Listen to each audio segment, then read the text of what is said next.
ರಾಘವೇಂದ್ರ ಶರಣು ಶರಣು ಶರಣು ಶರಣು ಗುರು ಸಾರ್ವಭೌಮ ಶರಣು.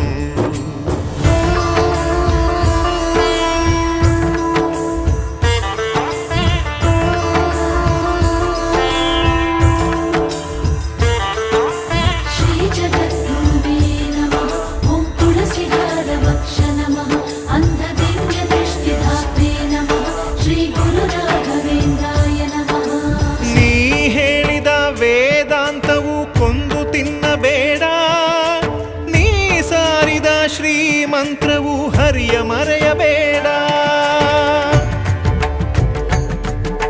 ಗುರು ನೀನು ಗುರಿ ನೀನು ಫಲ ನೀನು ಪುಣ್ಯ ನೀನು ರಾಯರೇ ಎಂದು ಹೇಳ